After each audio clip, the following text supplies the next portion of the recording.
Guys, welcome to the channel H2O the A to Z of chemistry. मैं हूं doctor Ritu Jauhar, आपकी educator from the channel and I hope कि आप ये learning मेरे साथ एंजॉय कर रहे हैं। हम पढ़ रहे हैं मैटर इन आवर सराउंडिंग्स और आज है मैटर इन आवर सराउंडिंग का लेक्चर नंबर 9। और जो टॉपिक हम डिस्कस कर रहे हैं पिछले कुछ लेक्चर से, that is the inter conversion of matter. तो हम पिछले कुछ लेक्चर से ये स्टडी कर रहे हैं कि कैसे मैटर के एक फॉर्म को दूसरे फॉर्म में हम कन्वर्ट करते हैं। फॉर एग्जाम्पल हम पढ़ चुके हैं कि कैसे सॉलिड को हम लिक्विड में कन्वर्ट करते हैं by the process of fusion. फिर हमने स्टडी किया कैसे लिक्विड को हम गैसियस स्टेट में कन्वर्ट करते हैं by the process of vaporization. फिर नेक्स्ट लेक्चर में हमने पढ़ा गैस को लिक्विड में कैसे कन्वर्ट करते हैं by the process of condensation, और फिर लिक्विड से कैसे सॉलिड को फॉर्म करते हैं by the process of solidification. Last lecture में हमने स्टडी किया कैसे हम लिक्विड स्टेट को मिस किए भी बहुत सारे सब्सटेंसेस के लिए डायरेक्टली सॉलिड से गैसियस स्टेट में कन्वर्जन कर सकते हैं by the process of sublimation, और कैसे डायरेक्टली गैस सॉलिड फॉर्म करती है बिना लिक्विड स्टेट में आए हुए bye the process of deposition. Right, so I hope ये सब कंसेप्ट्स आपको बिल्कुल क्लियर है। इनमें आपको अगर कोई भी डाउट हो तो प्लीज फील फ्री, आप अपने डाउट्स को कमेंट सेक्शन में डाल के पोस्ट कर सकते हैं। हम हमेशा आपको आंसर बैक जल्दी से जल्दी करेंगे। और आज हम इस इंटर कन्वर्जन ऑफ मैटर में क्या पढ़ने वाले हैं? हम पढ़ने वाले हैं इवेपोरेशन के बारे में। अब ये इवेपोरेशन क्या होता है? इवेपोरेशन होता है अगेन एक लिक्विड से गैसियस स्टेट में कन्वर्जन। यस, अभी तो हमने पढ़ा था कि लिक्विड को जब गैसियस स्टेट में हम कन्वर्ट करते हैं तो उस प्रोसेस को वेपराइजेशन या बॉइलिंग बोलते हैं। और अब मैम कह रहे हैं कि अगेन एक लिक्विड को गैसियस स्टेट की कन्वर्जन को हम इवेपोरेशन कहते हैं। तो पहले हम जल्दी से बॉइलिंग को रिवाइज करते हैं कि बॉइलिंग में हमने क्या पढ़ा था, और फिर पढ़ते हैं कि ये बॉइलिंग और इवेपोरेशन में क्या फर्क है। हम डिटेल में पहले स्टडी करेंगे इवेपोरेशन को और फिर इन दोनों का कंपैरिजन भी करेंगे। तो चलिए शुरू करते हैं आज की पढ़ाई, बहुत इंटरेस्टिंग है। इंटर कन्वर्जन ऑफ मैटर में हमने स्टडी किया इफेक्ट ऑफ चेंजिंग टेम्परेचर, कैसे टेम्परेचर चेंज करने से हम लिक्विड से गैसियस स्टेट ऑफ मैटर को फॉर्म करते हैं by the process of boiling और वेपराइजेशन। और उसमें हमने क्या स्टडी किया था कि हमने एक एक्सपेरिमेंट किया। हमने एक कंटेनर लिया, कंटेनर के अंदर हमने पानी लिया, उस पानी को हमने हीट किया। राइट, तो फॉर एग्जाम्पल ये पानी हम 0 डिग्री सेल्सियस से ही शुरू करते हैं, क्योंकि जब आइस मेल्ट कर जाती है, मेल्ट करने के बाद वो लिक्विड फॉर्म कर लेती है, तो वो लिक्विड का जो स्टार्टिंग टेम्परेचर होगा that will be 0 degree Celsius for water. ठीक है, तो हमने पानी लिया 0 डिग्री सेल्सियस पे और हमने उसको हीट करना शुरू कर दिया। हीट करते गए, टेम्परेचर बढ़ता गया, 1 degree, 2 degree, 3 degree, 4 degree, 5 degree, 10 degree, 20, 30, 40, 50, 60, 70, 80, 90, 100। ठीक है, तो पानी को हम हीट करते रहे और टेम्परेचर पहुंच गया किस लेवल पे? 100 डिग्री सेल्सियस पे। हम अभी भी पानी को हीट करते जा रहे हैं, बट अब हम देखते हैं कि ये जो हमने थर्मोमीटर डाला हुआ है उसमें क्या हो रहा है, कोई भी टेम्परेचर का चेंज नहीं आ रहा। हीट हम पानी को करते जा रहे हैं मगर टेम्परेचर में चेंज नहीं आ रहा। और फिर थोड़ी देर के बाद हम क्या देखते हैं? हम देखते हैं कि ये जो पानी था ये किस में कन्वर्ट हो रहा था? ये पानी जो था वो स्टीम में कन्वर्ट हो रहा था। और टेम्परेचर 100 डिग्री सेल्सियस तक मेंटेन रहता है जब तक ये सारा पानी स्टीम में कन्वर्ट नहीं हो जाता। और अगर आप स्टीम को कलेक्ट कर लोगे, इसके ऊपर इसको लिड कवर्ड रखोगे, तो पहले सारे का सारा पानी स्टीम में कन्वर्ट हो जाएगा और फिर आप देखोगे कि अगेन टेम्परेचर राइज होना शुरू हो गया। मगर वो अब किसका टेम्परेचर बढ़ेगा? लिक्विड वाटर तो सारा स्टीम में कन्वर्ट हो गया, वो टेम्परेचर बढ़ेगा स्टीम का। इसका मतलब है कि 100 डिग्री सेल्सियस वो टेम्परेचर था जहां पे लिक्विड वाटर स्टीम में कन्वर्ट हो रहा था। वो टेम्परेचर जिसमें वाटर स्टीम में कन्वर्ट हो रहा था या कोई भी एक लिक्विड अपनी गैसियस स्टेट में कन्वर्ट होता है, उसे हम बोलते हैं बॉइलिंग पॉइंट और उस प्रोसेस को हम बोलते हैं बॉइलिंग। इसमें हुआ क्या था, जब टेम्परेचर बढ़ रहा था तो पार्टिकल्स की काइनेटिक एनर्जी बढ़ रही थी। काइनेटिक एनर्जी बढ़ रही थी इसलिए हम टेम्परेचर में चेंज देख रहे थे। मगर जैसे ही वो वाटर स्टीम में कन्वर्ट होना शुरू हुआ, इसका मतलब था कि वो काइनेटिक एनर्जी नहीं बढ़ रही थी पार्टिकल्स की, क्योंकि टेम्परेचर में हमें चेंज नहीं दिखा। तो वो हीट होने पे क्या हो रहा था पार्टिकल्स को? वेल, पार्टिकल्स की latent heat of fusion, sorry vaporization, fusion तो आइस के लिए होता है ना? So latent heat of fusion किसके लिए होता है? Ice getting converted into liquid water. और अगर लेटेंट हीट ऑफ वेपराइजेशन होगा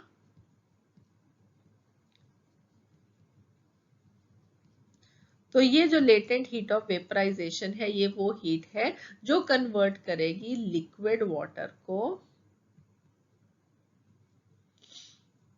स्टीम में, ठीक है, या वाटर वेपर्स में। तो latent heat of fusion is solid getting converted into liquid, वो हीट जो हमें नहीं दिखाई देती मगर वो स्टेट ऑफ मैटर को कन्वर्ट करती है, ठीक है। और लेटेंट हीट ऑफ वेपराइजेशन वो हीट जो हमें दिखाई नहीं देती है as a change in temperature, मगर ये heat again state of matter को चेंज करती है from a liquid state to the gaseous state of matter, ठीक है। मगर इस बॉइलिंग प्रोसेस में हम कर क्या रहे हैं? वेल, हम पानी को क्या कर रहे हैं? हीट कर रहे हैं, ठीक है। ये आपको क्लियर है कि बॉइलिंग प्रोसेस में आपको पानी को हीट करना पड़ा था। खुद से आपको जो भी वो टेम्परेचर पे था, आपको उस टेम्परेचर से लेके वाटर को 100 डिग्री सेल्सियस पे हीट करके लेके जाना पड़ा था। मगर अब मैं आपको कुछ एग्जांपल्स दिखाती हूँ इवेपोरेशन के, उसमें देखो कि क्या हो रहा है। सबसे पहले जो एग्जाम्पल है वो है उस वाटर साइकिल का जो आप मालूम नहीं क्लास फर्स्ट या सेकेंड से अपनी नोटबुक्स में ड्रॉ करते आ रहे हैं।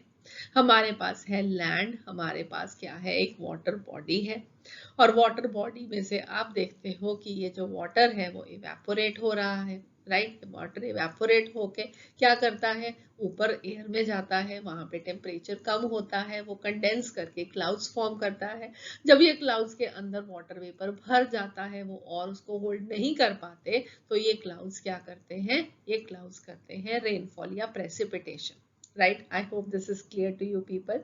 तो यहाँ पे ये इवेपोरेशन प्रोसेस को मालूम नहीं आप कब से क्लास सेकेंड से या क्लास फर्स्ट से पढ़ते आ रहे हैं।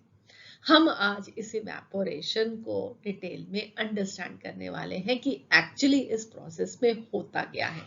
एक और एग्जांपल आपको दिखाती हूँ। हमारे पास है कुछ कपड़े, हमने उन कपड़ों को धोया, हमने उनको एक क्लोथ्स लाइन पे टांग दिया, और थोड़ी देर के बाद वो कपड़े सूख जाते हैं। उन गीले कपड़ों में क्या था? उन गीले कपड़ों में पानी था। वो पानी उड़ गया। कहाँ उड़ गया? एटमॉस्फेयर में उड़ गया, राइट। क्या हमने इस पानी को हीट किया था? या फॉर एग्जाम्पल हमने इस पानी को हीट किया था? नहीं, हमने इस पानी को हीट नहीं किया, मगर फिर भी ये वाटर वेपर में कन्वर्ट हो गया। यहाँ पे अगेन हमने गीले कपड़े लिए थे, हमने इन कपड़ों को हीट नहीं किया है इनके अंदर, मगर फिर भी जो पानी था वो कन्वर्ट हो गया वाटर वेपर में, राइट। एक और एग्जाम्पल देखते हैं। हमारे पास हमारी जो सड़कें हैं वो बहुत अच्छी होती हैं, उनमें काफी सारे गड्ढे भी होते हैं, है ना। तो उन गड्ढों में जब बारिश होती है तो पानी भर जाता है। पानी भर जाता है तो क्या हम उन गड्ढों में से पानी को निकालते हैं जब बारिश खत्म हो जाती है?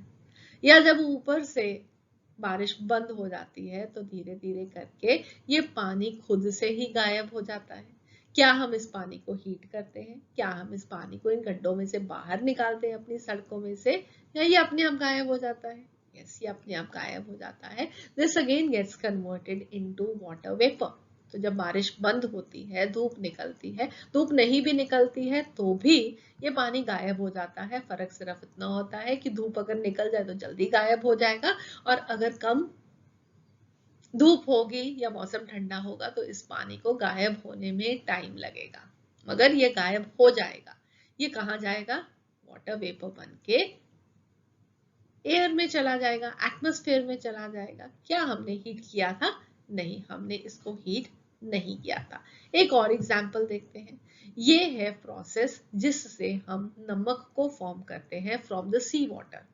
तो ये कुछ सी बेड्स बना दिए जाते हैं बिल्कुल सी के साथ, ठीक है, और इसके अंदर पानी भर देते हैं सी वाटर। अब सी वाटर में क्या होता है, नमक, राइट, और इसको वो इस तरीके से खुला छोड़ देते हैं। ये पानी जो होता है अगेन गायब हो जाता है और पीछे बच जाता है नमक, जिसे वो इकट्ठा करके साइड पे रख देते हैं और पानी इसमें डाल देते हैं और अगेन वो गायब हो जाता है। कहाँ गायब हो जाता है, क्या हम उसको हीट कर रहे हैं, हम उसको हीट नहीं कर रहे हैं, वो अपने आप से ये वाटर वेपर में कन्वर्ट हो जाता है। वाटर अपने लिक्विड स्टेट से गैसियस स्टेट में कन्वर्ट हो रहा है बिना उसे हीट किए। बॉइलिंग में हमें पानी को हीट करना पड़ता है up till the boiling point, मगर यहाँ पे हम ऐसा कुछ नहीं कर रहे हैं, मगर फिर भी वाटर अपने वाटर वेपर्स में कन्वर्ट हो रहा है। एक और एग्जाम्पल देखते हैं। अब ये एग्जाम्पल, आपके मम्मा चाय बना रहे हैं, ठीक है, चाय बना रहे हैं या कुछ सब्जी बना रहे हैं जिसमें बहुत सारा पानी है। अब आप देखते हो कि इसमें से ये धुआं उठ रहा है। एक बारी सोचो, नहीं अगर समझ में आए तो चेक करना, एक पैन में पानी डाल के उसको गर्म करने में आप देखोगे कि पहले जो पानी है, ठीक है, उसमें से भी स्टीम निकलती है, मगर थोड़ी देर के बाद वो पानी के अंदर से कुछ बबल्स निकलने शुरू होते हैं और वो जो स्टीम निकल रही है वो ज्यादा हो जाती है। ओके, तो वाटर वेपर में कन्वर्ट होना शुरू हो जाता है बिफोर इवन 100 डिग्री सेल्सियस का टेम्परेचर आए बिना। ओके, सो वाटर वेपर में कन्वर्ट होता है बिफोर 100 डिग्री सेल्सियस ऑल्सो, मगर जैसे ही 100 डिग्री सेल्सियस टेम्परेचर हो जाता है पानी का, उस टाइम पे आप देखोगे कि पानी के अंदर से आपको बबल्स राइज करते हुए दिखाई देंगे और ये जो स्टीम बन रही है उसका अमाउंट बढ़ जाएगा, पहले कम होगा और फिर ज्यादा होगा। ऐसा क्यों? ये फर्क है इवेपोरेशन और बॉइलिंग का, जिसे हम स्लो एंड स्टेडीली इस लेक्चर में पढ़ने वाले हैं। अंडरस्टैंड करते हैं conversion of the liquid to the vapour state by the process of evaporation. हम अंडरस्टैंड करते हैं कि इवेपोरेशन क्या होता है। सो इवेपोरेशन वो फिनोमिनन है जिसमें एक लिक्विड अपनी गैसियस स्टेट में कन्वर्ट करता है but below it's boiling point. अगर एक लिक्विड अपनी गैसियस स्टेट में कन्वर्ट होता है एट इट्स बॉइलिंग पॉइंट और अ temperature greater than the boiling point, तो उस फिनोमिनन को तो हम बोलेंगे बॉइलिंग या वेपराइजेशन। मगर जब लिक्विड अपनी गैसियस स्टेट में कन्वर्ट हो बिलो इट्स बॉइलिंग पॉइंट, तो उसे हम बोलेंगे इवेपोरेशन। अब हम अंडरस्टैंड करते हैं कि कैसे इवेपोरेशन होती है, बिल्कुल वैसे ही जैसे कि पार्टिकल्स को हमने अंडरस्टैंड किया था बॉइलिंग में, कि जब हम हीट करते हैं पहले उनकी काइनेटिक एनर्जी बढ़ती है, फिर एक पॉइंट ऐसा आ जाता है कि काइनेटिक एनर्जी और नहीं बढ़ पाती है, अब उनकी जो पार्टिकल्स के बीच में फोर्स ऑफ अट्रैक्शन है वो कम हो जाती है, वो कम होती है, तो एक लिक्विड अपनी गैसियस स्टेट में कन्वर्ट होता है एट द बॉइलिंग पॉइंट। ठीक है, अब इवेपोरेशन में ऐसा क्या होता है कि लिक्विड अपनी गैसियस स्टेट में कन्वर्ट भी हो गया और अभी बॉइलिंग पॉइंट पहुंचा भी नहीं था। सो लेट अस अंडरस्टैंड दैट। तो अब आप इस डायग्राम में जो देख सकते हो वो ये है कि हमारे पास इस कंटेनर के अंदर कुछ वाटर है, राइट। इस वाटर के अंदर ऑब्वियसली वाटर के पार्टिकल्स भी प्रेजेंट है। अब ये जो वाटर के पार्टिकल्स हैं, वेल एक तो इनके बीच में कुछ स्पेसेस प्रेजेंट हैं क्योंकि ये लिक्विड है। लिक्विड के अंदर पार्टिकल्स बहुत ज्यादा पास पास में नहीं होते, इनके बीच में स्पेसेस प्रेजेंट होती हैं। दूसरी चीज, अब ये जो पार्टिकल्स हैं इनके बीच में जो फोर्सेस ऑफ अट्रैक्शन है वो उतनी स्ट्रांग नहीं है जितनी कि सॉलिड के केस में थी। ठीक है, तीसरी चीज हमने पढ़ी थी कि ये जो पार्टिकल्स हैं ये हमेशा ही एक कांस्टेंट रैंडम मोशन में रहते हैं। ओके, इनके पास एक काइनेटिक एनर्जी होती है जिसकी वजह से ये एक कांस्टेंट रैंडम मोशन में होते हैं, ये एक दूसरे से टकराते रहेंगे। रैंडम मोशन है, कोई पार्टिकल इधर जाएगा, कोई पार्टिकल इधर जाएगा, कोई आपस में टकराएगा, तो इनके बीच में कांस्टेंट रैंडम मोशन है। एक पार्टिकल दूसरे पार्टिकल से अट्रैक्ट भी होगा हर डायरेक्शन में, ये वाला पार्टिकल इससे भी अट्रैक्ट होगा, इससे भी अट्रैक्ट होगा, इससे ऊपर अगर कोई पार्टिकल है, ऑब्वियसली है ही है क्योंकि हमने तो थोड़े से ही बनाए हैं, ये तो बहुत सारे होते हैं। सो एक पार्टिकल सब डायरेक्शन से दूसरे पार्टिकल्स की तरफ अट्रैक्ट हो रहा है, ओके। बट अगर हम बात करें इस सरफेस की, इस सरफेस पे जो पार्टिकल्स प्रेजेंट होंगे वो किस तरफ अट्रैक्ट होंगे? वो सिर्फ नीचे की तरफ अट्रैक्ट होंगे, राइट? अगर यहाँ पे एक सरफेस पे पार्टिकल प्रेजेंट है तो उसके ऊपर तो कोई पार्टिकल है ही नहीं है, उसके तो सिर्फ नीचे पार्टिकल है या साइड्स पे पार्टिकल्स प्रेजेंट है। ऊपर की तरफ उसके पास कोई भी पार्टिकल्स नहीं है। इसका मतलब है कि जो सरफेस पे पार्टिकल्स प्रेजेंट है उनके ऊपर एक्ट करने वाली जो फोर्स ऑफ अट्रैक्शन है वो कम है। अगर हम उन्हें थोड़ी सी एनर्जी ज्यादा दे दें तो ये पार्टिकल्स क्या करेंगे? गैसियस स्टेट में कन्वर्ट हो जाएंगे। आई रिपीट अगेन कि ये जो पार्टिकल्स सरफेस पे प्रेजेंट हैं, पार्टिकल्स सरफेस पे जो प्रेजेंट होंगे उनको अट्रैक्ट करने वाले या तो ये साइड के पार्टिकल्स होंगे या नीचे की तरफ पुल करने वाले पार्टिकल्स होंगे। इनके ऊपर की तरफ इनके ऊपर कोई मॉलिक्यूल्स नहीं है, इसलिए इनके ऊपर जो टोटल अट्रैक्टिव फोर्सेस हैं वो कहीं कम है than a particle which is present in the bulk of water. ठीक है, तो जो अंदर पानी के प्रेजेंट है, डीपर लेयर्स में प्रेजेंट है, उसको चारों तरफ से वाटर मॉलिक्यूल्स अट्रैक्ट कर रहे हैं, मगर ये जो सरफेस पे पार्टिकल प्रेजेंट है इसके ऊपर अट्रैक्टिव फोर्सेस कम है। अब क्योंकि ये अट्रैक्टिव फोर्सेस इस पे कम है इसलिए इसको कम एनर्जी चाहिए to get converted into the gaseous state. Is this clear to you people? कि उसको कम एनर्जी चाहिए to get converted into the gaseous state. अब हमें इसे कुछ एनर्जी प्रोवाइड करनी है। कैसे प्रोवाइड करनी है अब उसे अंडरस्टैंड करो कि ये एक पार्टिकल है, ये पार्टिकल कांस्टेंट रैंडम मोशन से मूव कर रहा है। चलो हम इसको एक ग्रीन कलर का पार्टिकल बनाते हैं so that you can understand. Blue colour से बनाई, अच्छे दिखेगा, ओके। सो अब ये पार्टिकल देखो, ये पार्टिकल जाके इस वाले पार्टिकल से टकराया, ओके, कोलिजन हो रही है, रैंडम मोशन है, ये पार्टिकल रेड वाले पार्टिकल से जाके टकराया। अब जब पार्टिकल्स के बीच में एक ये पार्टिकल है, एक इसके ऊपर पार्टिकल है, ये इसके साथ टकराया, ठीक है। जब कलिजन होती है तो होगा क्या? ये पॉसिबिलिटी है कि एक पार्टिकल जब दूसरे पार्टिकल से कलाइड करे तो वो उसको अपनी एनर्जी ट्रांसफर कर दे, ठीक है। इसके पास हायर एनर्जी थी, इसके पास लोअर एनर्जी थी, ठीक है। और ये पार्टिकल इसके साथ जाके टकराया, ये पार्टिकल इसके साथ जाके टकराया, इसने अपनी एनर्जी इसको ट्रांसफर कर दी, इसकी एनर्जी बढ़ गई, ठीक है। इसके साथ कोई एक और पार्टिकल टकराया, इसकी एनर्जी और ज्यादा बढ़ गई। सो सफिशिएंटली इसके पास इतनी एनर्जी हो गई, और क्योंकि ये पार्टिकल सरफेस पे ही प्रेजेंट था इसको बहुत ज्यादा एनर्जी की जरूरत नहीं थी। इसको जितनी एनर्जी अब चाहिए थी to get converted into the gaseous state उसको वो एनर्जी मिल गई। अगर उसको वो एनर्जी मिल गई तो then it is going to move out as water vapour. Alright, तो सरफेस के पार्टिकल्स को कम एनर्जी चाहिए होती है to get converted into the gaseous state. जो ये कांस्टेंट रैंडम मोशंस हो रही होती हैं, कलिजन्स हो रही होती हैं पार्टिकल्स की, उन पार्टिकल्स की कलिजन के अंदर एक पार्टिकल अपनी एनर्जी दूसरे पार्टिकल को ट्रांसफर कर देता है, और अगर वो ट्रांसफर ऑफ एनर्जी सरफेस वाले पार्टिकल को होती है तो उसको इतनी एनर्जी मिल जाती है कि वो बाहर मूव कर सके एज द वेपर स्टेट, ठीक है। और इस तरीके से बिलो द बॉइलिंग पॉइंट ही वाटर के जो पार्टिकल्स थे they get converted into the gaseous state, and this process is called as evaporation. Is this clear to you people now? कि molecules are attracted by other water molecules in all directions, but at the surface of water, the water molecules are pulled only inward, that is below the surface of water. So the attractive forces on the water molecules is going to be less, right? And they require only a small amount of energy to get converted into their gaseous state, and it is by those collisions that it is going to get converted, getting that energy, and it is going to move out into the gaseous state, okay?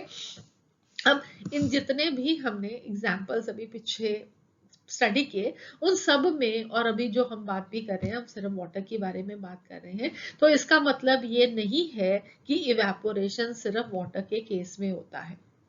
Generally जब भी हम evaporation word बोलते हैं, it means evaporation of water, but theoretically speaking evaporation हर एक liquid में होती है। और अगर एक लिक्विड अपनी गैसियस स्टेट में कन्वर्ट हो रहा है बिलो द बॉइलिंग पॉइंट, तो उस प्रोसेस को आप इवेपोरेशन बोलोगे। सो नेक्स्ट अब हमारे पास क्या है, इवेपोरेशन कॉजेस कूलिंग। तो अगेन उसी डायग्राम को दोबारा से स्टडी करो कि इसमें हो क्या रहा है, हम दोबारा से अंडरस्टैंड करते हैं। अब दो ही पार्टिकल्स ड्रॉ करते हैं, एक सरफेस पे और एक अंदर, ठीक है। अब ये जो पार्टिकल है इसको कुछ काइनेटिक एनर्जी चाहिए, थोड़ी सी ही चाहिए, to get converted into the gaseous state, जो कि आप समझ चुके हो, ठीक है। अब इसको ये एनर्जी कौन प्रोवाइड कर रहा है, ये वाला पार्टिकल जब इससे कोलाइड करेगा तो ये इसको अपनी एनर्जी ट्रांसफर कर देगा और ये वाला पार्टिकल बाहर को चला जाएगा एज वाटर वेपर, ठीक है। इसका मतलब है कि इस पार्टिकल को जितनी भी एनर्जी चाहिए थी to get converted into the gaseous state, उसे ये वाले नीचे वाले पार्टिकल ने प्रोवाइड की। अब इसका मतलब है कि जब ये वाला पार्टिकल बाहर गया, वो इसकी भी एनर्जी को साथ में लेकर चला गया, इसकी कुछ एनर्जी को साथ में लेकर चला गया। इसका मतलब है कि जो बचा हुआ पानी था उसकी जो एनर्जी है वो कम हो गई।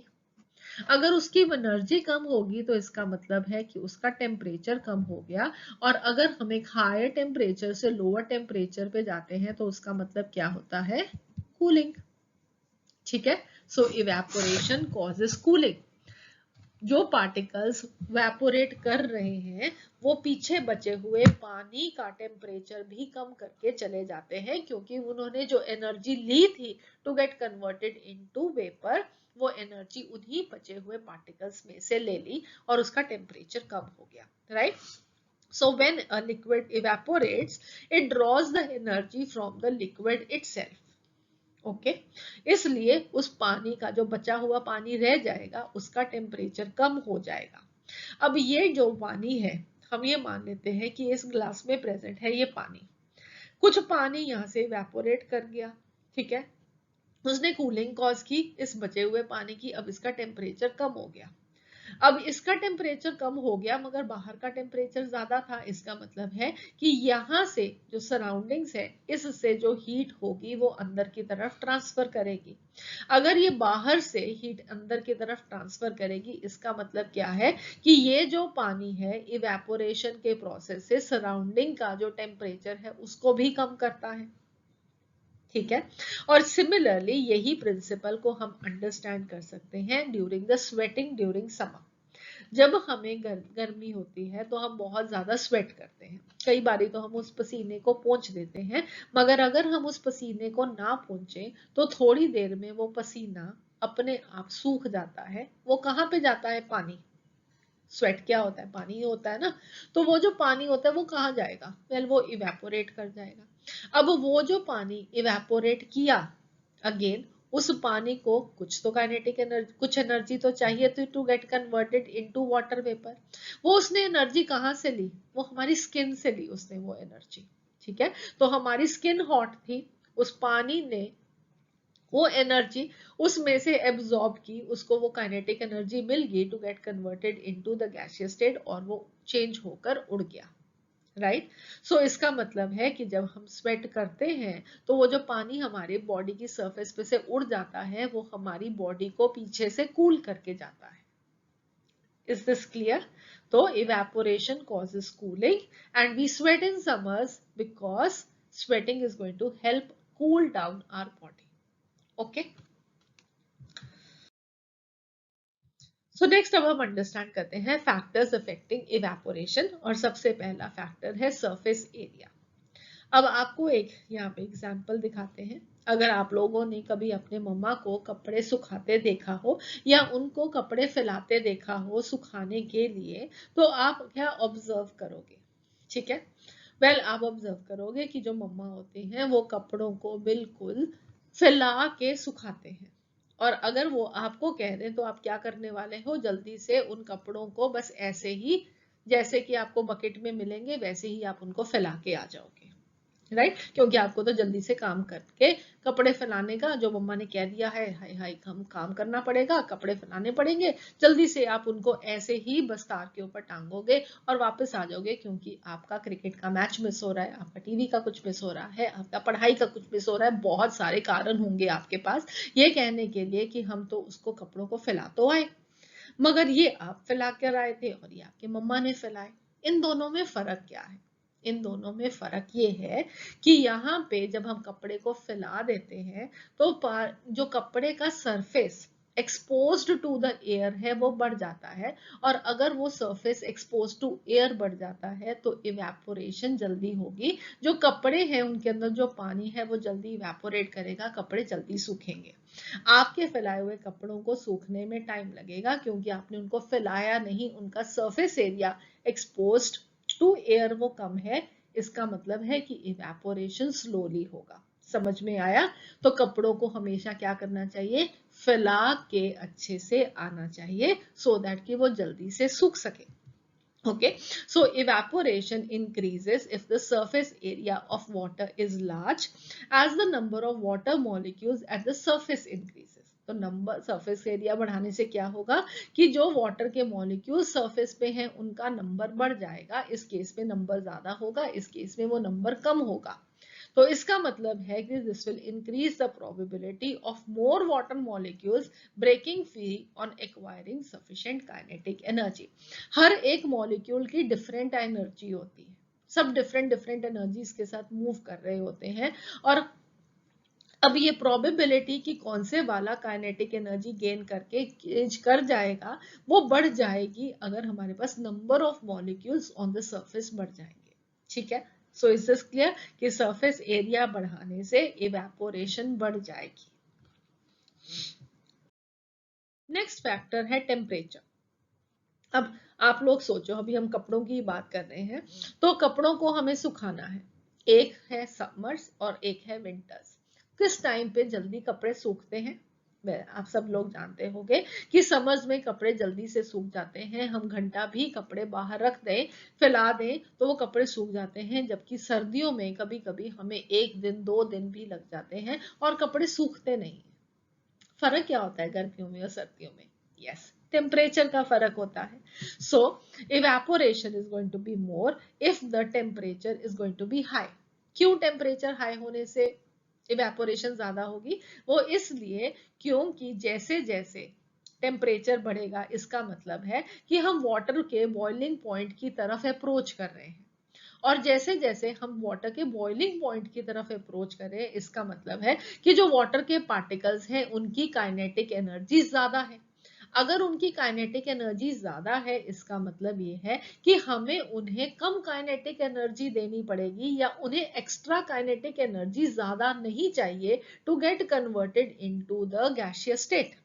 राइट, सो इसका मतलब है कि जब टेम्परेचर ज्यादा होगा तो इवेपोरेशन ज्यादा होगी, क्योंकि पार्टिकल्स के पास पहले ही ज्यादा काइनेटिक एनर्जी है, उन्हें अब जरा सी ही काइनेटिक एनर्जी और चाहिए to get converted into the gaseous state. Okay, so if we have a cloth to be dried at a temperature of say 20 degrees Celsius, it will be taking more time rather than a cloth which is drying out at a temperature of 40 degrees Celsius, जो कि हम generally summers में देखते हैं। तो summers में जो temperature होता है वो 40-45 डिग्री सेल्सियस तक भी चला जाता है इन द नॉर्दर्न प्लेन्स, जबकि अगर विंटर टाइम होगा तो विंटर्स के अंदर तो टेम्परेचर कहाँ पे होता है 10 डिग्री सेल्सियस पे, तो कहाँ पे 40 डिग्री सेल्सियस का टेम्परेचर, कहाँ पे 10 डिग्री सेल्सियस का टेम्परेचर। जो 40 डिग्री सेल्सियस का टेम्परेचर है उस पे जो वाटर मॉलिक्यूल्स हैं उनकी काइनेटिक एनर्जी तो ज्यादा होगी ना from the molecules at a 10 degree Celsius temperature. तो वो जो 40 डिग्री सेल्सियस पे मॉलिक्यूल्स हैं उनको जरा सी और एनर्जी चाहिए और वो गैसियस स्टेट में कन्वर्ट हो जाएंगे, जबकि 10 डिग्री सेल्सियस पे जो वाटर के मॉलिक्यूल्स होंगे उनको बहुत ज्यादा एनर्जी चाहिए to get converted into the gaseous state. इसलिए the clothes will be drying faster on a sunny day in comparison to a cloudy day, or it is going to be faster in summers than in winters। ठीक है, so I hope again this is clear. और similarly अभी हमने वो पडल वाला example भी देखा था, तो बारिश हुई, बारिश का पानी इस पडल के अंदर आ गया तो अगर धूप होगी तो ये पानी जल्दी से इवेपोरेट कर जाएगा। अगर उसके बाद भी ये क्लाउडी ही रहा, राइट, बारिश ना भी हो मगर सिर्फ बारिश वाला मौसम बना हुआ है, वो क्लाउडी है, तो इसको इवेपोरेट होने में टाइम लगेगा। नेक्स्ट फैक्टर है ह्यूमिडिटी। अब ह्यूमिडिटी क्या होता है पहले ये अंडरस्टैंड करते हैं, तभी आप इसको as a factor affecting evaporation समझ पाओगे। So humidity is the amount of water vapour present in the air. तो एयर के अंदर पहले से ही वाटर वेपर कितना प्रेजेंट है उसको हम ह्यूमिडिटी कहते हैं। अब एयर के अंदर हमेशा एक certain amount of water vapour ही हम होल्ड कर सकते हैं एट अ पर्टिकुलर टेम्परेचर। तो कोई भी एक पर्टिकुलर टेम्परेचर पे वाटर वेपर कितना एयर की कितनी कैपेसिटी है, ठीक है, तो वो वाटर वेपर कितना होल्ड कर सकता है वो फिक्स्ड है। ओके, अब वो फिक्स्ड है तो सपोजिटली अगर एक रेनी डे है, राइट, तो रेनी डे पे क्या होगा कि एयर के अंदर वाटर वेपर पहले ही ज्यादा होगा in comparison to a sunny day. धूप है तो धूप के अंदर वाटर वेपर क्या होगा, कम होगा। तो रेनी डे पे एयर के अंदर वाटर वेपर ज्यादा है और सनी डे पे एयर के अंदर वाटर वेपर कम है। तो जब हम दोनों ही केसेस में कपड़ों को फैलाएंगे तो ऑब्वियसली सनी डे पे इवेपोरेशन ज्यादा आसानी से हो जाएगी क्योंकि वाटर वेपर हवा में कम था। Okay, so just let me show you with the picture only. तो यहाँ पे अब आप देख सकते हो कि ये हवा है, इसके अंदर ये वाटर वेपर प्रेजेंट है। इस वाली हवा में जो वाटर वेपर है, आपको ये जो हमने ये ड्रॉपलेट्स ही बनाई हुई है, this is water vapour to understand it. Okay, so यहाँ पे वाटर वेपर ज्यादा है, यहाँ पे वाटर वेपर कम है। आप लोगों को इसमें से वाटर वेपर को ऑब्वियसली इवेपोरेट करवाना है, तभी ये कपड़ा सूखेगा।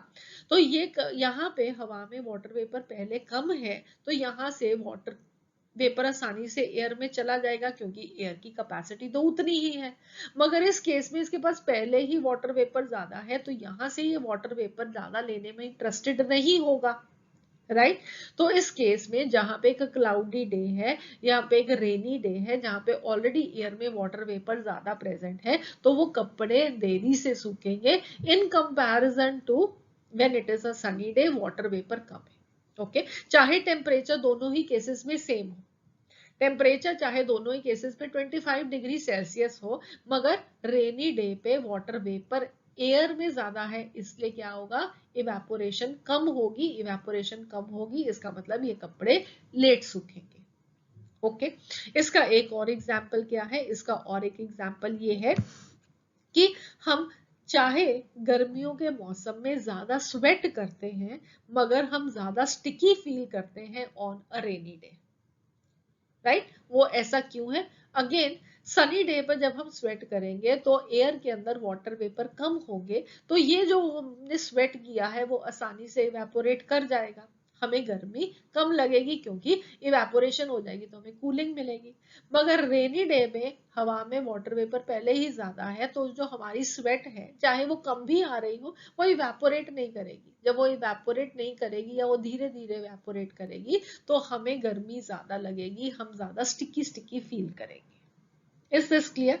तो जो आपने अपने पेरेंट्स को सुना भी होगा कहते हुए कि जो गर्मी में, जो गर्मियों के मौसम में गर्मी होती है वो बर्दाश्त हो जाती है, मगर जब बारिशों में वो जो गर्मी होती है ना वो बड़ी चिपचिपी सी गर्मी होती है, बहुत गंदी होती है, वो बर्दाश्त नहीं होती, वो हम बियर नहीं कर पाते हैं। क्यों? कि इसका रीजन है कि गर्मियों में वाटर वेपर बाहर कम है तो अच्छे से इवेपोरेशन हो जाती है, हम अच्छे से ड्राई हो जाते हैं। मगर रेनी डे में वाटर वेपर एयर में ज्यादा होता है, हमारी इवेपोरेशन स्किन से कम होती है तो हम ज्यादा स्टिकी स्टिकी फील करते हैं, हम ज्यादा वार्म फील करते हैं। ठीक है, आई hope this is also clear. So humidity का क्या होगा, अगर ह्यूमिडिटी ज्यादा होगी तो इवेपोरेशन कम होगी because air is already highly saturated with the water molecules. Next अब हमारे पास फैक्टर है विंड स्पीड। तो विंड स्पीड से क्या होगा, as evaporation is going to take place, the air immediately above the surface of water becomes saturated with the water molecules। ठीक है, तो हमारे पास एक ग्लास है पानी का, इसकी सरफेस से इवेपोरेशन जब होगी तो सबसे पहले ये इसके पास की जो एयर होगी उसके अंदर वो वाटर वेपर्स जाएंगे, और फिर क्योंकि एयर के अंदर भी जो पार्टिकल्स हैं वो कांस्टेंट रैंडम मोशन में ही रहते हैं, तो ये पार्टिकल्स फिर धीरे धीरे धीरे करके स्प्रेड हो जाएंगे बाकी की एयर में। मगर सबसे पहले ये पार्टिकल्स कहाँ पे जाएंगे, इसके सराउंडिंग एयर में। तो सराउंडिंग एयर के अंदर वो सैचुरेशन हो जाएगी, राइट। मगर अगर यहाँ पे हम हवा चल रही हो तो ये जो पार्टिकल्स हैं आसानी से दूर दूर चले जाएंगे, ठीक है। तो जब विंड चलती है तो वो क्या होगा, जो सराउंडिंग एयर है उसमें से जल्दी से ही स्प्रेड आउट कर देगा वाटर वेपर्स को, तो इवेपोरेशन ज्यादा जल्दी से होगी, ठीक है। सो हाई विंड स्पीड क्या करेगा, high wind speed is going to blow away the water vapours formed during evaporation, leading to reduced humidity around the wet clothes and thus increasing the rate, right। तो अगर हम कपड़ों को बाहर फैलाते हैं और हवा तेज चल रही हो तो कपड़े जल्दी सूख जाते हैं। तो सूख जाते हैं वो इसलिए सूख जाते हैं क्योंकि सबसे पहले ये जो वाटर वेपर्स होंगे वो इस कपड़े के आसपास की एयर को सैचुरेट कर देंगे। अगर हवा चल रही होगी तो वो जो वाटर के molecules as water vapour air में प्रेजेंट है वो जल्दी से दूर दूर स्प्रेड हो जाएंगे। इसके आसपास की जो एयर होगी वो कम सैचुरेट होगी, इसलिए ये और पानी खींच लेंगे, और पानी खींच लेंगे तो इसका मतलब है कि इवेपोरेशन जल्दी हो जाएगी। सिमिलर प्रिंसिपल हम एयर कूलर्स का भी कह सकते हैं, राइट। तो एयर कूलर्स क्या करते हैं, एयर कूलर्स विंड स्पीड को इंक्रीज कर देते हैं, तो हमारे जो कमरा होता है उसके अंदर जब वो तेजी से हवा ब्लो करते हैं तो वो जो वाटर वेपर होता है वो जल्दी से स्प्रेड कर जाता है, वो दूर दूर चला जाता है और ठंड ज्यादा हो जाती है। सिमिलरली वो हमारे इवेपोरेशन को भी जल्दी कॉज करेंगे और उससे हमारी बॉडी ज्यादा कूल फील करेगी। फैक्टर है नेचर ऑफ द लिक्विड। अभी मैंने आपको ये बताया था कि जितने भी हमने अभी एग्जाम्पल स्टडी किए वो थे water liquid getting converted into in gaseous state below the boiling point. तो हमने स्टडी की वाटर की इवेपोरेशन, मगर इसका मतलब ये नहीं है कि बाकी के लिक्विड्स इवेपोरेट नहीं करते। हर एक लिक्विड इवेपोरेट कर सकता है। इसका मतलब ये है कि ये जो इवेपोरेशन का फिनोमिनन है अगर हम हर लिक्विड में देखते हैं तो कौन से लिक्विड से इवेपोरेशन तेजी से होगी, कौन से लिक्विड से इवेपोरेशन कम होगी, ये उस लिक्विड के अपने नेचर पे भी डिपेंड करता है, right। So the inherent nature of the liquid is going to affect the evaporation to a large extent. A volatile liquid evaporates much quickly than a non-volatile liquid. अब ये volatile liquid का क्या meaning होता है, volatile liquid या volatile substance का ये मतलब होता है कि वो जो substance है that evaporates readily at the normal temperature and it is the one which has a measurable vapor pressure। तो उसके जो वॉलेटाइल सब्सटेंस होता है वो जल्दी से इवेपोरेट कर जाता है एट नॉर्मल रूम टेम्परेचर, ठीक है। तो जितना कोई भी एक सब्सटेंस, अगर हम दो सब्सटेंसेस को मान लो कंपेयर कर रहे हैं, एक कंपेयर करते हैं चलो परफ्यूम को, ठीक है। हमारे पास एक बॉटल में परफ्यूम है, इसका हमने ढक्कन खोल के रख दिया, और सिमिलर ऐसी ही एक बॉटल के अंदर आप पानी डाल के रख दो, ठीक है। तो इसमें से अब खुला पोर्शन क्या रह गया, ये छोटा सा एक होल जिसको हम स्प्रे करके परफ्यूम बाहर निकालते हैं। अब आप उसको प्रेस ना भी करो, अगर आप इसको खुला छोड़ दो तो आप देखोगे कि 2-3 दिन में ये जो परफ्यूम है ये बिल्कुल जो बॉटल थी वो खाली हो गई। मगर अगर बिल्कुल ऐसी ही बॉटल में हमने वाटर डाल के रखा है तो वो वाटर उसमें रहेगा। इसका मतलब क्या है, इसका मतलब ये है कि ये जो इसमें लिक्विड था वो जल्दी से इवेपोरेट कर गया, जो परफ्यूम वाला लिक्विड था वो जल्दी से इवेपोरेट कर गया, जबकि वाटर उतनी जल्दी से इवेपोरेट नहीं किया। तो इससे हम क्या इंफरेंस निकाल सकते हैं कि ये जो परफ्यूम है this is more volatile than water, okay, this is more volatile than water, क्योंकि इसकी इवेपोरेशन ज्यादा जल्दी से हो गई, ओके। और ये वेपर प्रेशर क्या होता है, जब ये इवेपोरेट कोई लिक्विड करेगा, ठीक है, अपने वेपर्स फॉर्म करेगा, तो वो जो वेपर्स फॉर्म करता है उन वेपर्स को अगर हम इसकी सरफेस के ऊपर कलेक्ट कर लें तो हम उसको बोलते हैं उसका वेपर प्रेशर। तो एक वॉलेटाइल सब्सटेंस का वेपर प्रेशर हमेशा एक नॉन वॉलेटाइल सब्सटेंस के वेपर प्रेशर से ज्यादा होगा। इसे हम डिटेल में डिस्कस करेंगे अभी अपनी सीनियर क्लासेस में, अभी हम बात नहीं करेंगे। हमारे लिए एसेंशियली एक वॉलेटाइल सब्सटेंस वो सब्सटेंस है जो जल्दी से इवेपोरेट कर जाती है, या let me explain you a bit more than this. तो मैंने आपको ये कहा कि हमारे पास एक तरफ है वाटर, ठीक है, और एक तरफ है परफ्यूम। परफ्यूम के केस में रूम टेम्परेचर हम मान लेते हैं 25 डिग्री सेल्सियस है, राइट। तो परफ्यूम के केस में इवेपोरेशन है फास्टर और वाटर के केस में इवेपोरेशन है स्लोअर, राइट।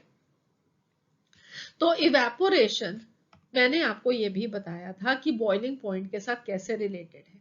जितना बॉइलिंग पॉइंट की तरफ टेम्परेचर ज्यादा होगा उतनी इवेपोरेशन ज्यादा होगी, ठीक है। इसका मतलब है कि अगर परफ्यूम की फास्टर इवेपोरेशन हो रही है तो इसका जो बॉइलिंग पॉइंट है वो लो है, राइट। अगर हम मान ले कि इसका जो बॉइलिंग पॉइंट है वो 35 डिग्री सेल्सियस है और वाटर के केस में जो बॉइलिंग पॉइंट है दैट इज 100 डिग्री सेल्सियस, हम है 25 डिग्री सेल्सियस के टेम्परेचर में, तो ऑब्वियसली जिसका बॉइलिंग पॉइंट 35 डिग्री सेल्सियस है उसके पार्टिकल जो 25 डिग्री सेल्सियस पे होंगे उनके पास ज्यादा काइनेटिक एनर्जी होगी, ठीक है, क्योंकि उनको तो 35 डिग्री सेल्सियस पे बॉईल ही हो जाना है, उनको तो टेम्परेचर ही इतना सा चाहिए। तो इस केस में 25 डिग्री सेल्सियस वाले को इवेपोरेट करना ज्यादा आसान है rather then in case of the water molecule 25 degree Celsius पे उनकी काइनेटिक एनर्जी कम होगी, उनकी काइनेटिक एनर्जी कम होगी, उनको सराउंडिंग से ज्यादा एनर्जी की जरूरत पड़ेगी to get converted into water vapour. अगर हम यही टेम्परेचर वाटर के केस में 75 डिग्री सेल्सियस पे ले जाएंगे तो 75 डिग्री सेल्सियस पे इवेपोरेशन ज्यादा होगी। क्यों ज्यादा होगी? क्योंकि हम बॉइलिंग पॉइंट के पास में पहुंच गए। तो परफ्यूम के केस में उसका जो बॉइलिंग पॉइंट है वही कम है, इसलिए 25 डिग्री सेल्सियस पे वो फास्टर इवेपोरेट कर रहा है। Okay, so the volatility of the liquid is going to depend upon its boiling point। अगर बॉइलिंग पॉइंट कम है तो इसका मतलब है कि वो जो सब्सटेंस है वो ज्यादा वॉलेटाइल है, और अगर वो सब्सटेंस ज्यादा वॉलेटाइल है तो उसकी इवेपोरेशन तेजी से होगी, ठीक है। So I repeat it again कि volatility of a liquid depends upon its boiling point. Lower is going to be the boiling point of the liquid, more is going to be the volatility and higher will be the rate of evaporation. और जिनका boiling point कम होता है उसका मतलब है कि उनकी जो inter particle force of attraction होती है वो वीक होती है। ये भी हमने पढ़ा था कि जितना बॉइलिंग पॉइंट ज्यादा उतनी पार्टिकल्स के बीच में फोर्स ऑफ अट्रैक्शन ज्यादा। अगर बॉइलिंग पॉइंट किसी सब्सटेंस का कम है इसका मतलब है उनके पार्टिकल्स के बीच में फोर्सेस ऑफ अट्रैक्शन कम है। तो जिन पार्टिकल्स के बीच में फोर्सेस ऑफ अट्रैक्शन कम होती हैं उनकी इवेपोरेशन ज्यादा जल्दी से होती है, ठीक है। कंसेप्ट समझ में आ रहे हैं? जो हमने बॉइलिंग में सब चीजें सीखी अब हम उसको इवेपोरेशन पे भी लगा रहे हैं, ठीक है। तो जिस भी सब्सटेंस का बॉइलिंग पॉइंट कम होगा वो सब्सटेंस वोलेटाइल ज्यादा होगी, वो सब्सटेंस की जो फोर्सेस ऑफ अट्रैक्शन प्रेजेंट हैं वो कम होंगी, और लिक्विड भी ऐसे ऐसे वोलेटाइल लिक्विड्स की इवेपोरेशन ज्यादा होगी। तो फॉर एग्जांपल अगर हम ईथर और वाटर को कंपेयर करें तो ईथर का जो बॉइलिंग पॉइंट है दैट इज 308 केल्विन और 35 डिग्री सेल्सियस। वाटर का जो बॉइलिंग पॉइंट है दैट इज 373 केल्विन और 100 डिग्री सेल्सियस। तो दोनों के केस में किसमें अगर आपको कंपेयर करना हो कि इवेपोरेशन ज्यादा होगी तो जिसका टेम्परेचर जिस पे वो बॉईल कर रहा है वो कम है, दैट इज इसका बॉइलिंग पॉइंट कम है, उस केस में इवेपोरेशन ज्यादा होगी because this is more volatile than the liquid which has a higher temperature of boiling. Okay, is this clear? So ether with a boiling point of 35 degrees Celsius is going to evaporate much more quickly than water with the boiling point of 100 degrees Celsius at the same room temperature. दोनों same room temperature of 25 degree Celsius पे present है, मगर जिसका boiling point कम है वो जल्दी evaporate कर जाएगा और जिसका बॉइलिंग पॉइंट ज्यादा है वो देरी से इवेपोरेट करेगा। अब एक बहुत important application of the process of evaporation, why should we wear cotton clothes and not synthetic ones in summers. तो आप लोगों ने अपने पेरेंट्स को बहुत बारी कहते सुना होगा कि गर्मियों में प्लीज पतले कपड़े पहनो, कॉटन के कपड़े पहनो, सिंथेटिक कपड़े नहीं पहनो। तो उसका आंसर है इवेपोरेशन। तो हम लोगों ने अभी स्टडी किया कि हम लोग बहुत ज्यादा स्वेट करते हैं समर में। स्वेट के अंदर क्या होता है? पानी। तो जब ये पानी कॉटन के क्लोथ्स के साथ कंटैक्ट में आएंगे, क्योंकि हमने तो अपनी बॉडी के ऊपर कपड़े पहने हुए हैं, अगर तो हमारी बॉडी के ऊपर से अब ये स्वेट को हमें रिमूव करने का तरीका क्या है कि वो जो कपड़े हैं उस स्वेट को एब्जॉर्ब कर लें और उन कपड़ों में से आगे फर्दर उस स्वेट का इवेपोरेशन हो जाए, तभी हम लोग कूल डाउन करेंगे। ठीक है, तो कॉटन के क्लोथ्स क्या करेंगे? कॉटन के क्लोथ्स में जो पोर्स हैं वो उसको स्वेट को एब्जॉर्ब कर लेंगे। वो जब स्वेट को एब्जॉर्ब करेंगे तो वेल उसके बाद उनके वाटर की उसमें से कॉटन के क्लॉथ में से इजीली इवेपोरेशन हो जाएगी। इवेपोरेशन हो जाएगी तो then this will be causing the cooling of the body. ठीक है, so cotton being a good absorber of water, this helps in absorbing sweat to a large extent. मगर जो सिंथेटिक के कपड़े होते हैं उनके अंदर वो पोर्स नहीं होते हैं, उनकी एब्जॉर्बिंग कैपेसिटी बहुत कम होती है, इसलिए वो स्वेट को एब्जॉर्ब नहीं करेंगे। अगर वो स्वेट को एब्जॉर्ब नहीं करेंगे और फिर वो स्वेट आगे फर्दर इवेपोरेट नहीं करेगी तो हमारी बॉडी कूल डाउन नहीं होगी। ठीक है, इसलिए हमें हमेशा गर्मियों में कॉटन के कपड़े पहनने चाहिए, सिंथेटिक कपड़े नहीं पहनने चाहिए। नेक्स्ट प्रोसेस है कंडेंसेशन प्रोसेस। तो आप लोग अभी पढ़ चुके हो ऑलरेडी कि जब वेपर्स लिक्विड स्टेट में कन्वर्ट होते हैं हम उस प्रोसेस को बोलते हैं कंडेंसेशन। तो अब यहाँ पे अगर आप ये एग्जाम्पल देखो तो आप यहाँ पे इस पिक्चर में क्या देख सकते हो कि हमारे पास एक ग्लास है और इस ग्लास में जो पानी है वो ठंडा पानी है और इसके बाहर हम देखते हैं कुछ वाटर के ड्रॉपलेट्स। अब ये वाटर के ड्रॉपलेट्स कहाँ से आए? वेल ये वाटर के ड्रॉपलेट्स आए बाहर की एयर में से। तो बाहर की एयर में वाटर वेपर है, राइट? जब वो एयर में जो वाटर वेपर है इस ठंडे ठंडे ग्लास की सरफेस को टच करते हैं तो उनका जो हीट एनर्जी है वो उस ग्लास को ट्रांसफर हो जाती है। ठीक है, और वो जो वाटर वेपर्स थे अब उनका जो टेम्परेचर है वो कम हो गया, उनका टेम्परेचर कम हो गया तो वो अपनी लिक्विड स्टेट में कन्वर्ट हो गए। वो अपनी लिक्विड स्टेट में कन्वर्ट हुए तो वो इस ग्लास की सरफेस के ऊपर कंडेंस हो गए। Okay, so when a glass full of cold water is kept in a room, tiny droplets of water they appear on the outer surface of the glass. How does this happen? The water vapors present in the surrounding air, they come in contact with the cold outer surface of glass and lose its heat energy to the glass, hence appears as droplets of water on the surface. So this is condensation and the droplets they are called as condensed droplets of water, and this is a process which is reversed to evaporation. ठीक है? So we can say that if we have a liquid, it absorbs some heat energy from its surface, then it is going to evaporate and get converted into vapors. And if we have vapors and they lose some energy, well, they are going to condense to form a liquid. So now we come up to the very important question कि evaporation और boiling के बीच में difference क्या होता है। जब हमने वो देखा था पैन जिसमें से water को जब हम heat कर रहे थे तो वो steam में convert हो रहा था, right? अगर हम इस पैन के पानी को heat ना भी करें तो भी धीरे धीरे with some time उसका जो पैन में पानी का अमाउंट है वो कम हो जाएगा। वो क्यों कम हो जाएगा? अब आप जानते हो कि सरफेस के ऑफ वाटर से इवेपोरेशन होगा, एट रूम टेम्परेचर भी होगा, मगर धीरे धीरे होगा, उतनी जल्दी से नहीं होगा। ठीक है, फिर उसके बाद हमने इस पैन को हीट करना शुरू किया तो इसमें पानी जो था वो भी हीट हुआ। तो हम देखते हैं कि वो पहले ही थोड़े थोड़े वेपर्स बनने शुरू हो जाते हैं। ओके, और फिर थोड़ी देर के बाद पानी के अंदर वो बबल्स बनने शुरू हो जाते हैं इस तरीके से, और फिर हम जो देखते हैं कि स्टीम है उसका अमाउंट भी बढ़ गया, राइट? तो जो पहली स्टीम बनी थी जब तक बॉइलिंग पॉइंट नहीं पहुंचा था तो वो क्या थी, इवेपोरेशन, जो कि सरफेस ऑफ द लिक्विड से हो रहा था। ठीक है, तो सरफेस ऑफ द लिक्विड पे काइनेटिक एनर्जी मॉलिक्यूल्स की ज्यादा होती है, क्यों? क्योंकि उनके ऊपर अट्रैक्टिव फोर्सेस कम लगी हुई होती हैं, राइट। तो उनको थोड़ी सी ही एनर्जी चाहिए होती है, अगर हम उसको हीट की फॉर्म में सप्लाई कर रहे हैं तो obviously they will get converted into the steam and they are going to be evaporating.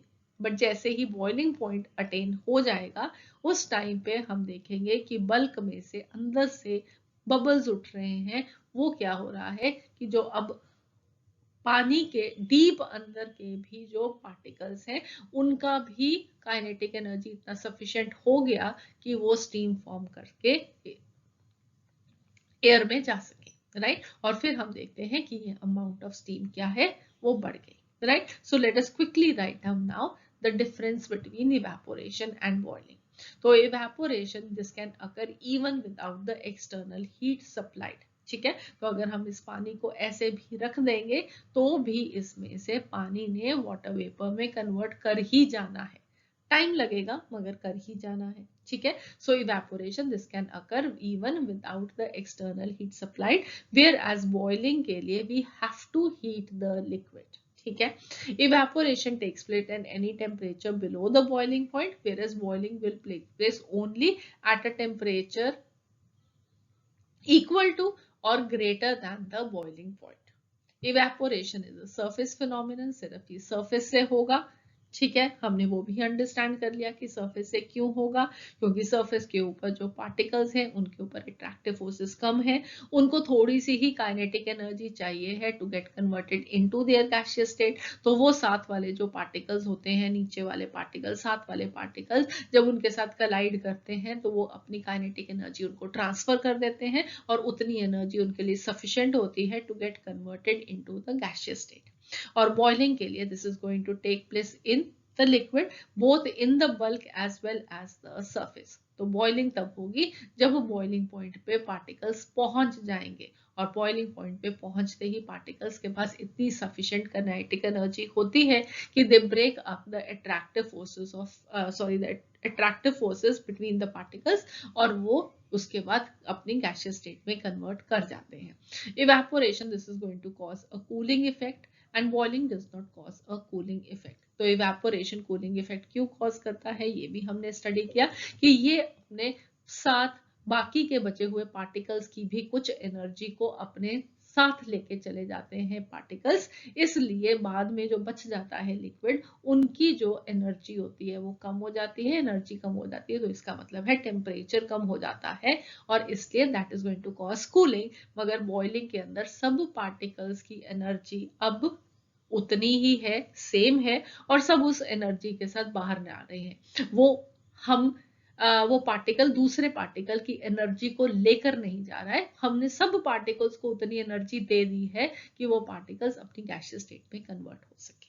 ठीक है, so I hope the concept is now clear to you people. Next we have the similarities between evaporation and boiling. तो ये तो अब आसान ही है कि evaporation का मतलब भी होता है conversion of a liquid into the vapour, और बॉइलिंग का भी मतलब यही होता है conversion of a liquid into vapour. Difference हम ऑलरेडी पढ़ चुके हैं कि इवेपोरेशन में बॉइलिंग पॉइंट से पहले ही लिक्विड अपनी गैसियस स्टेट में कन्वर्ट करेगा, बॉइलिंग के लिए वो अपने बॉइलिंग पॉइंट पे गैसियस स्टेट में कन्वर्ट करेगा। So evaporation के reverse को, that is vapor to liquid, will be also called as condensation, जबकि boiling के केस में भी the reverse of boiling, that is vapor to liquid, is also called as condensation. तो इसके साथ हमारा आज का ये लेक्चर यहीं पे फिनिश होता है। हम मिलेंगे अगले लेक्चर में आप लोगों से और बहुत सारी बातें करेंगे, बहुत इंटरेस्टिंग बातें करेंगे। और अगला लेक्चर होगा हमारा last lecture, from matter in our surroundings. चलो, अगर इस लेक्चर में आपको कोई भी डाउट लगे तो अगेन प्लीज फील फ्री, अपने डाउट्स को कमेंट सेक्शन में डाल के जरूर पोस्ट कीजिए। We will be glad to answer you back and clarify all your queries. अगर आप डाउट सेक्शन में ना डालना चाहें तो आप हमें मेल भी कर सकते हैं at h2ochemistry@gmail.com। और अगर ये वाला लेक्चर अच्छा लगा, पूरा चैप्टर अच्छा लगा, तो please do subscribe, like and share with your friends. Bye bye. Have a nice day, dears.